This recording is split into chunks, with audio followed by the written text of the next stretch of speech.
Alberto Reyes Ballesteros con el tema de planificación de energía con incertidumbre. Es doctor en computación por el Tecnológico de Monterrey, investigador de tiempo completo del Instituto Nacional de Electricidad y Energías Limpias en México, INEEL. Sus líneas de interés han sido el uso de inteligencia artificial para la solución de problemas en el sector de energía. Recibámosle con un fuerte aplauso.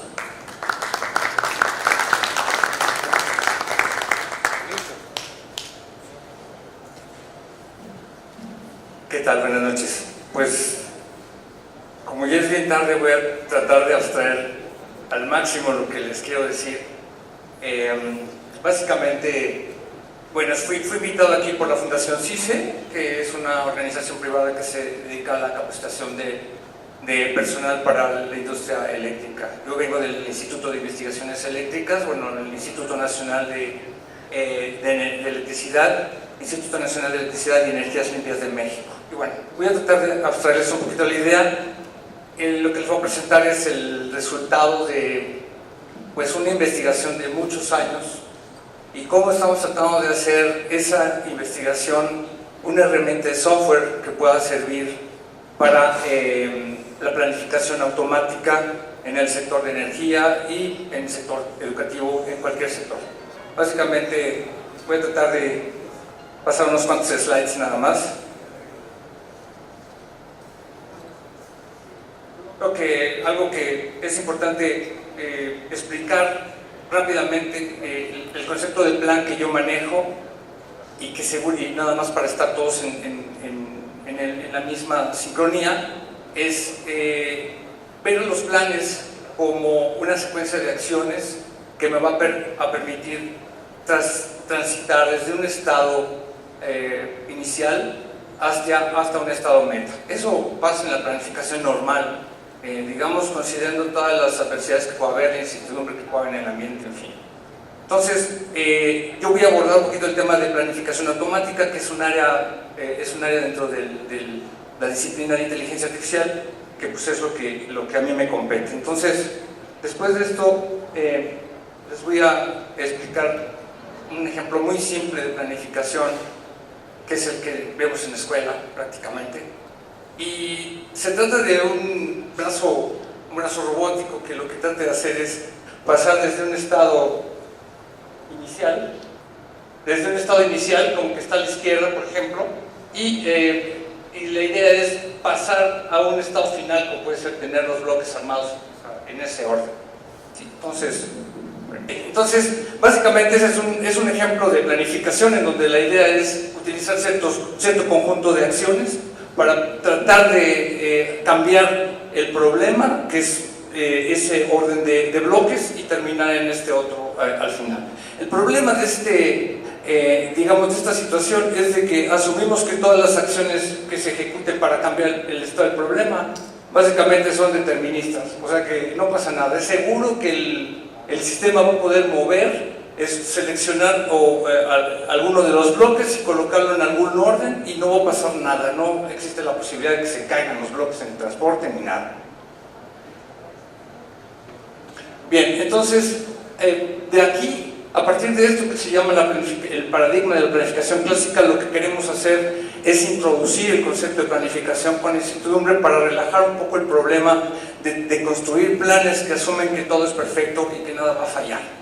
Entonces, de aquí salen diferentes paradigmas como los que estamos viendo ahí, entre los cuales destaca el que está hasta abajo, remarcado en negro, y que se llama planificación basada en teoría de decisiones. Este tipo de paradigma lo que considera es que no existe determinismo en el problema, la observabilidad acerca del sistema es parcial y que el plan o la secuencia de acciones tiene un valor y tiene una utilidad. Entonces, el paradigma que yo estoy defendiendo aquí, el que quiero utilizar dentro de una herramienta que yo construí para poder resolver problemas de planificación, se conoce como los procesos de decisión de Markov. Aquí, este tipo de approach considera justamente lo que son la incertidumbre en las acciones, considera la utilidad de un plan, considera que se pueden encontrar soluciones óptimas y hasta eventualmente se puede considerar que el sistema puede ser observado parcialmente. Aquí puse dos herramientas que existen actualmente en el estado del arte y que se utilizan para distintos problemas en el sector de energía, en el sector de transporte, en el sector educativo. Y bueno, uno de estos corresponde a una herramienta francesa, que es la que está a la izquierda. Es una herramienta basada en MATLAB. Esta herramienta pues fue comprada por la compañía MathWorks, de hecho, y es una herramienta bastante completa, se conoce como MDP Toolbox. La otra herramienta es la herramienta ay, gracias, estoy sufriendo aquí. Gracias. La otra herramienta es de un colega canadiense que se llama Pascal Cooper. Él desarrolló una herramienta también basada en los procesos de decisión de Markov, al igual que la herramienta francesa que tenemos a la izquierda. Aquella está un poco más basada en Java, pero también utiliza el paradigma de los procesos de decisión de Markov. Okay. Entonces, nuestra propuesta, que es una propuesta de una herramienta informática para tratar de resolver problemas de planificación, utiliza todo esto, pero de alguna manera lo que intenta hacer es complementar las otras herramientas que hay en el estado del arte. Entonces, en términos generales, y para no aburrirlos, los procesos de decisión de Markov se pueden, digamos, formalizar en términos de un espacio de estados, los efectos que pueden tener las acciones que se hacen sobre un sistema o un problema, y que son de tipo probabilistas, y asumimos que, por ejemplo, las metas pueden tener diferentes costos o diferentes valores. Por lo tanto, el sistema o nuestra herramienta puede seleccionar metas que tengan distinto valor. Estamos hablando de valor económico. Y bueno, al final lo que queremos es obtener una política, esto es una relación entre una situación y la acción que se puede hacer bajo esa situación, que eventualmente nos haga transitar de estado y terminemos finalmente en un estado meta. Bueno, este es un ejemplo súper sencillo de un proceso de decisión de Markov. Pensemos en un caso en donde tenemos un tablero, en donde tenemos un robot, o asumamos que tenemos un pequeño robot, o un agente que se puede mover a través de los diferentes cuadritos que están ahí, y bueno, pues cada cuadrito de estos corresponde a los posibles estados de un sistema. Y bueno, en el sistema pues puede existir estados con alta utilidad, como la carita feliz que está por allá, o estados indeseados, como el que está marcado exactamente abajo. Incluso algunos estados que no se pueden ni siquiera pasar o alcanzar. Estamos hablando de un problema de 2 dimensiones, pero podríamos hablar de un problema n-dimensional, cualquiera. Bueno, la idea aquí básicamente es poder mostrar que lo que estamos tomando es que las acciones de, digamos, este pequeño robot que está aquí, pudieran ser probabilistas. O sea, que pudiera ser que los efectos de las acciones no te lleven siempre al lugar deseado. Por ejemplo, si yo asumo que puedo moverme hacia arriba al siguiente cuadro, puede ser que con una probabilidad alta pueda llegar a la celda de arriba, pero eventualmente pudiera quedarme atascado en el mismo lugar. Y bueno, también podemos pensar que no siquiera sabemos dónde estamos. Entonces, con cierta probabilidad podemos decir que vemos el mundo con un 80% de probabilidad estamos en la parte de arriba, con un 10% abajo y con otro 10% restante hacia la derecha. En fin, esto que estamos viendo aquí es que los estados de un sistema pueden tener valor, un valor económico normalmente. Y si se dan cuenta, los estados deseables ahí tienen un valor un poco más alto y los estados indeseables pues tienen valores negativos. Los demás pueden tener valores pequeños que pueden ser negativos o positivos. La idea básicamente es construir una política o plan que considere que las acciones que podemos ejercer sobre un sistema pues son probabilistas. Entonces pues ahí tenemos el caso de una política en donde estamos viendo cómo se mueve un agente hacia la meta y tratando de evadir los estados indeseados. Bueno, esas son algunas cuestiones técnicas de cómo se pueden resolver estas cosas. Básicamente lo que está detrás de estas técnicas es programación dinámica, que es bastante conocida en el ámbito de los matemáticos. Y bueno, pues digamos, la técnica que yo quisiera presentar es una técnica que está basada en características. Asumimos que un estado puede estar representado por las variables o los atributos más importantes que lo representan.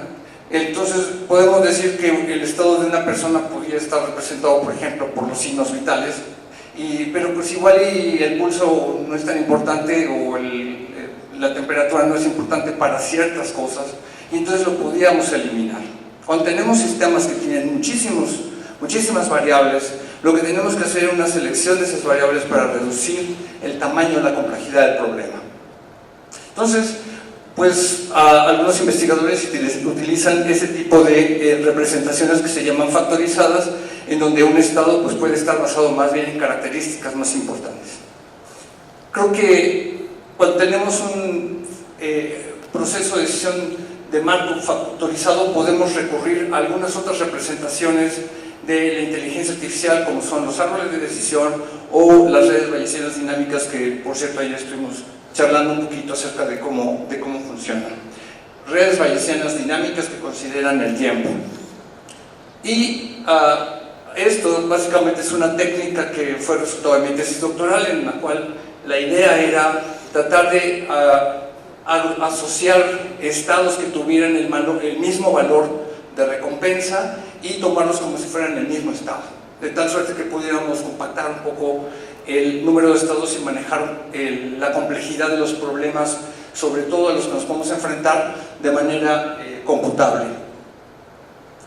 Entonces, a esto lo que hicimos es, le agregamos algún mecanismo de Machine Learning para aprender con base de datos este tipo de modelos, como los árboles de decisión o como las redes bayesianas dinámicas, y con esto básicamente podemos tener automáticamente un modelo de decisión o una política. Esa es básicamente la teoría que quería mostrarles, pero el corazón de la presentación es justamente la herramienta. La herramienta, pues ya que es algo más tangible, que se ve, que se puede manejar por un usuario. El tipo de usuarios que manejan este tipo de herramientas normalmente son ingenieros de conocimiento. O sea, un usuario final tendría que estar asistido, por ejemplo, por un ingeniero de conocimiento para construir un sistema, y el sistema sería el que pudiera estar en manos del usuario.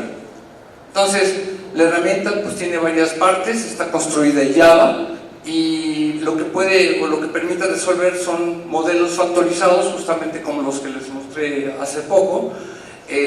Algunos modelos cualitativos, que son los modelos estos que de alguna manera abstraen el espacio de estados en términos de la recompensa, y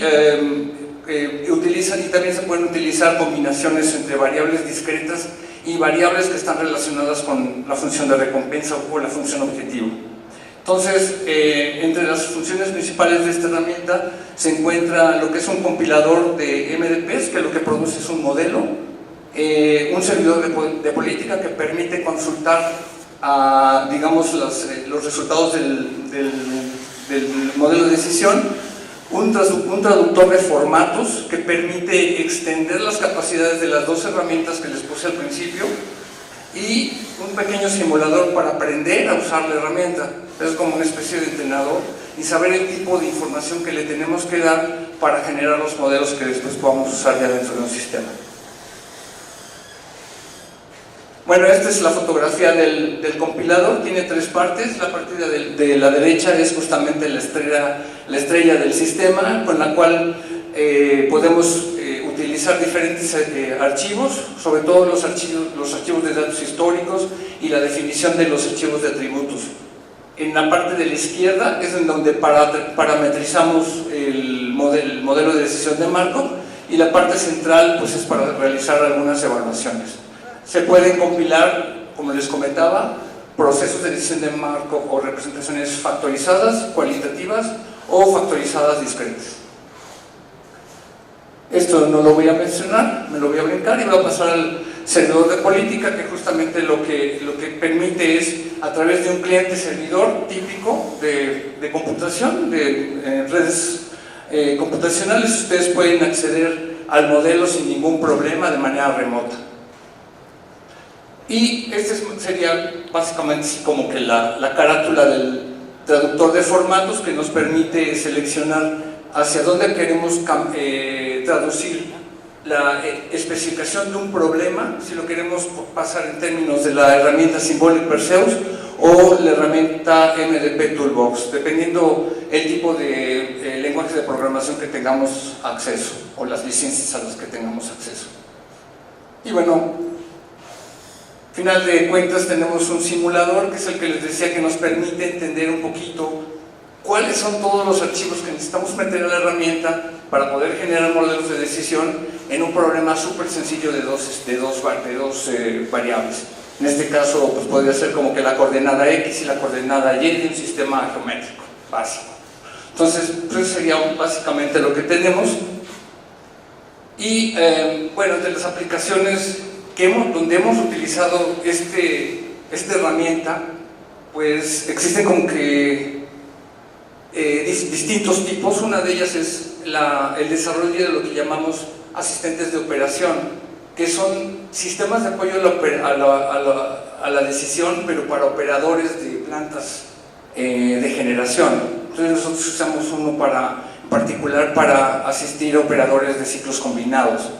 Ahora, ¿qué hacíamos? Lo que generábamos era la política o las decisiones que les recomendábamos a los operadores estaban en términos de la optimización de algunos de sus procesos, como por ejemplo una caldera. Entonces, si ustedes se dan cuenta, podíamos mapear en dos ejes, en dos variables, por ejemplo, mapear el flujo de vapor principal de esta porción de un ciclo combinado contra la presión del domo y hacer que el sistema se mantuviera sobre la línea roja, de tal suerte que se maximizara la seguridad del sistema. Entonces, cuando logramos esto, hicimos nuestro conjunto de estados así muy sencillito, muy básico, pues tenía por ejemplo 47 estados que pusimos allá, 47 estados discretos. Utilizamos 4 acciones muy sencillas, que era abrir y cerrar unas válvulas que están aquí, la válvula de vapor principal y la válvula de agua de alimentación, que está por acá.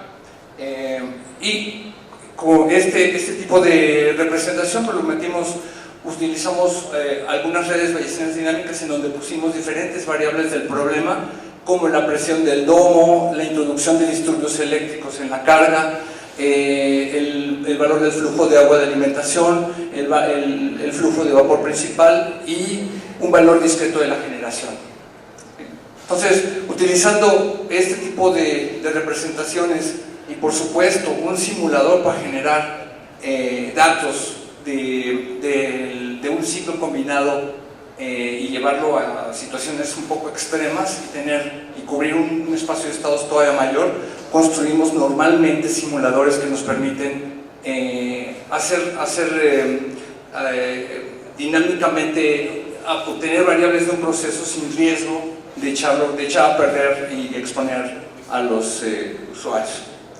Si se dan cuenta, obtuvimos algo parecido como esto, en donde tenemos, bueno, pues representamos la curva de operación de la caldera de forma discreta, donde pusimos los cuadros azules, que eran los cuadros que tenían mayor utilidad. O sea, al final de cuentas lo que queremos es que el sistema caiga ahí.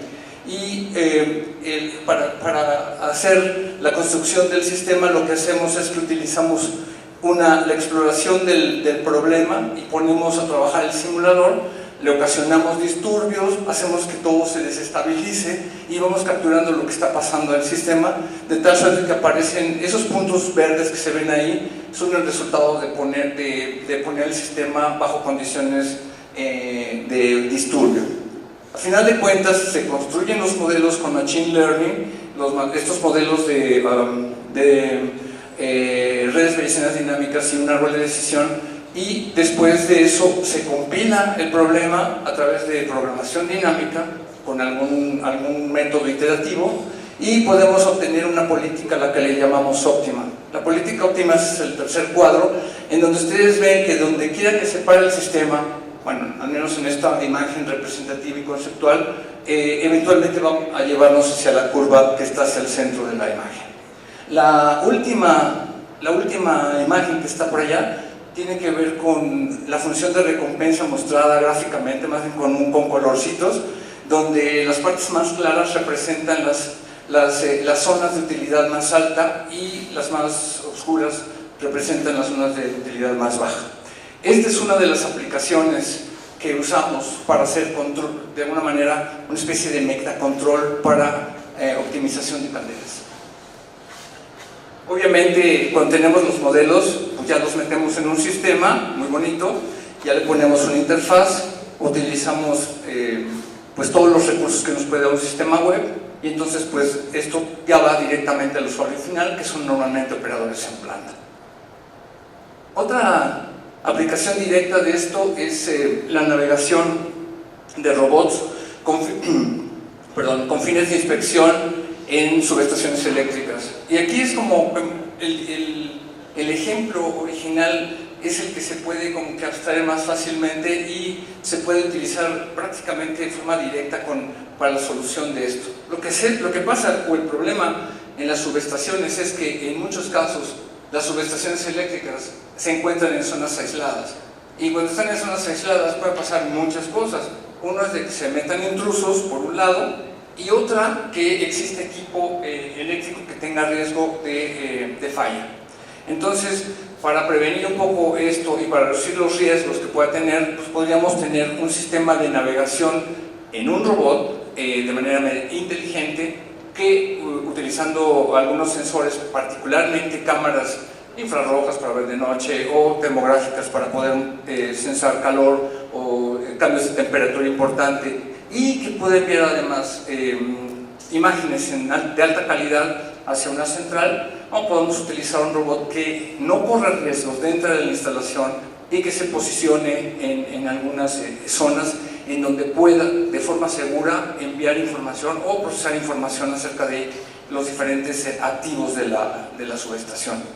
No voy a entrar ya mucho en detalle con respecto a cómo formalizamos el problema, porque es muy parecido al problema original, donde tenemos las celdas y tenemos un robotito que tiene que llegar a un estado deseado y evitar los estados indeseados. Pero básicamente es la forma en que nosotros estuvimos haciendo esto. Las zonas rojas, por ejemplo, las ponemos como zonas de riesgo, las castigamos con valores negativos, y las zonas verdes, por ejemplo, las premiamos diciendo que esas son las que tienen mayor seguridad, están libres, por ejemplo, de riesgos por altas temperaturas, por estallamiento de algún equipo o cosas de este tipo, ¿no?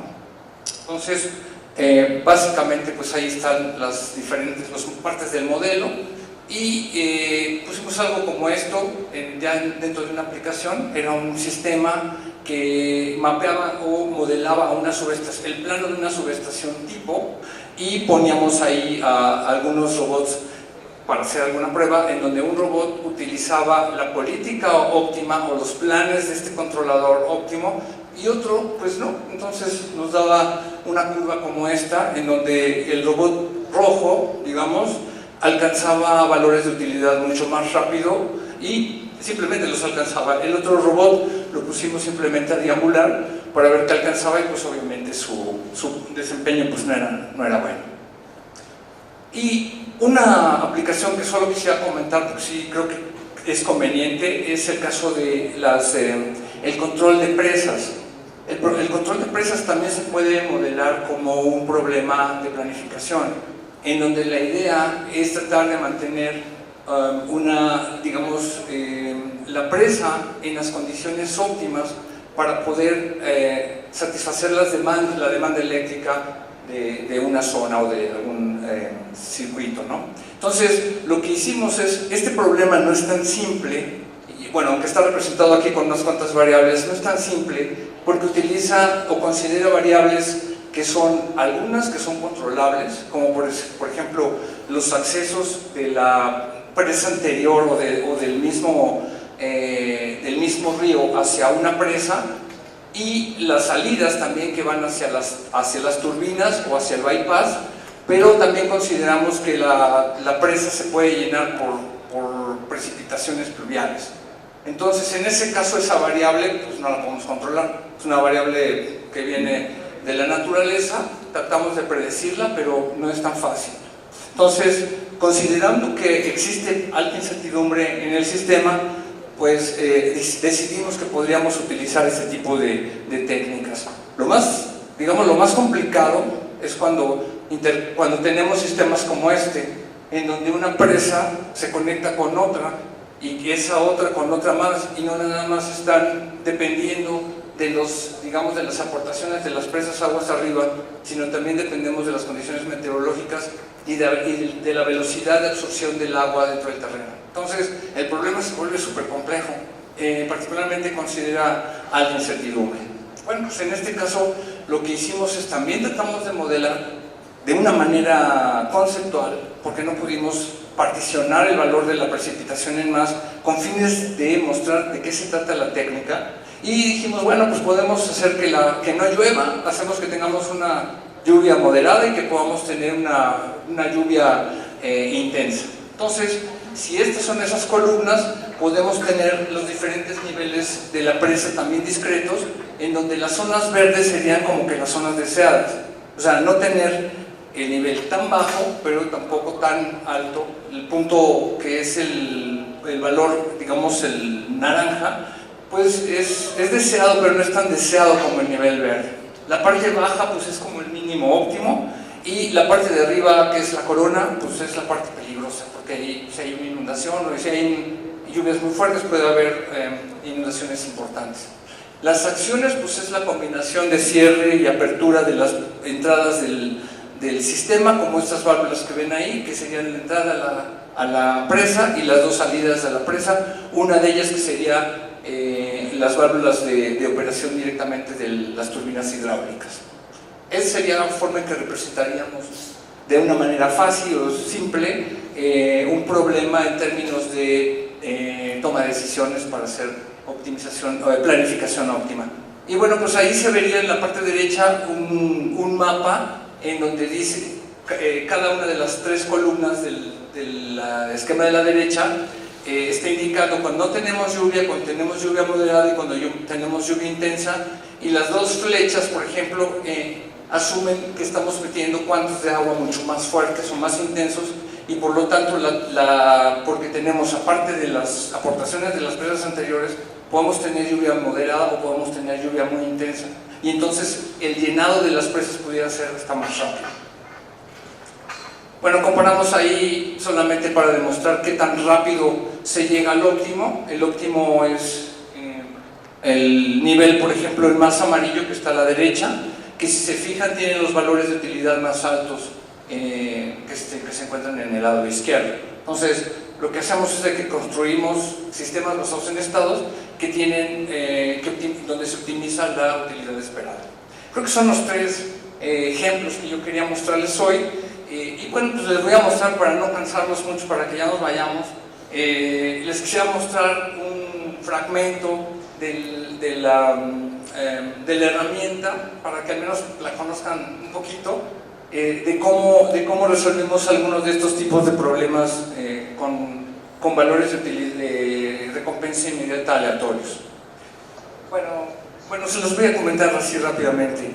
Lo que estamos haciendo ahí es de que exploramos ese ambiente, que es una versión extendida, digamos, del problema sencillito que utilicé como ejemplo, en donde exploré todo el sistema ese para ver qué había, simplemente para ver las regiones azules tienen alta utilidad, las regiones amarillas tienen utilidad negativa y las regiones negras tienen utilidad cero.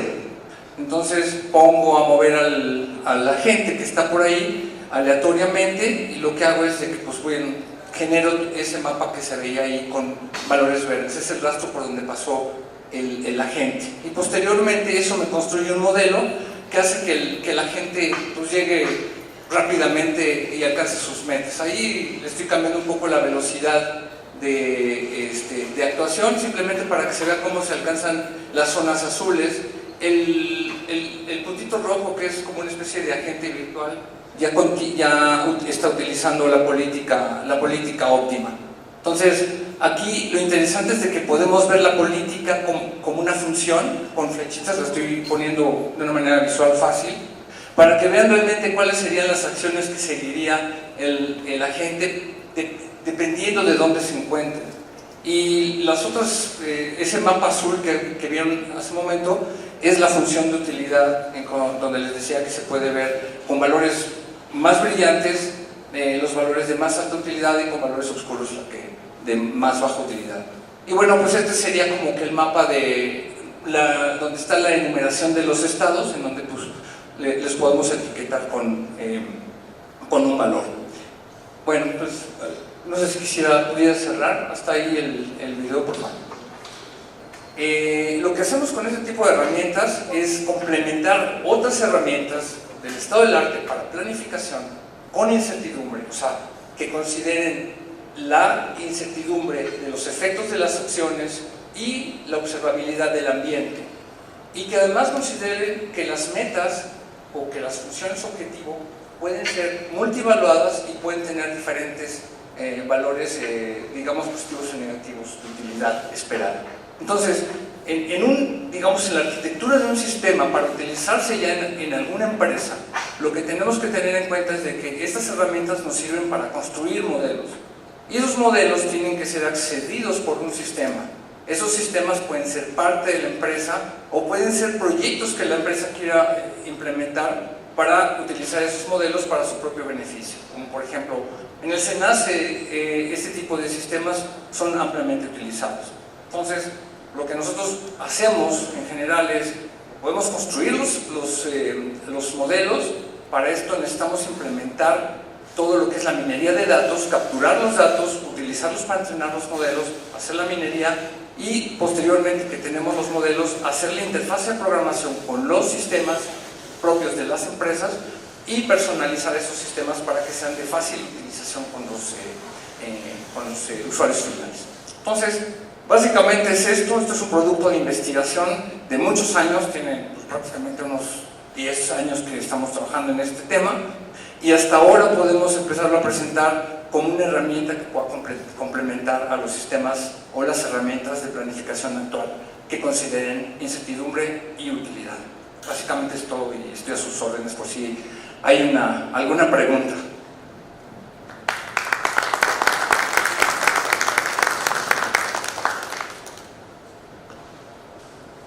La demanda de los sistemas eléctricos de potencia es una demanda aleatoria, es una demanda con incertidumbre, y las funciones objetivos el objetivo que se tiene en el sistema es que en todas las barras del sistema eléctrico de potencia, niveles de voltaje y de frecuencia se mantengan constantes. Pero en un sistema pequeño es fácil, tendría la posibilidad de hacerlo para un sistema ya grande, en donde se tengan, por ejemplo, unas 40 barras de un sistema de potencia, donde se podría mantener el voltaje y la frecuencia constantes en función del cambio de la demanda que se va a tener en un sistema.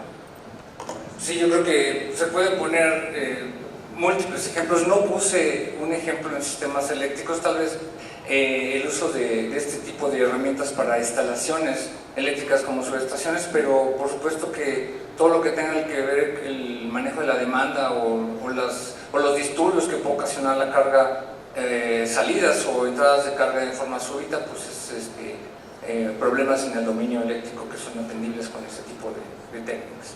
Agradecemos la intervención del ingeniero Alberto Reyes Ballesteros y su presencia. Les esperamos el próximo año en la segunda edición de Expo Energía. ¿Alguna otra pregunta?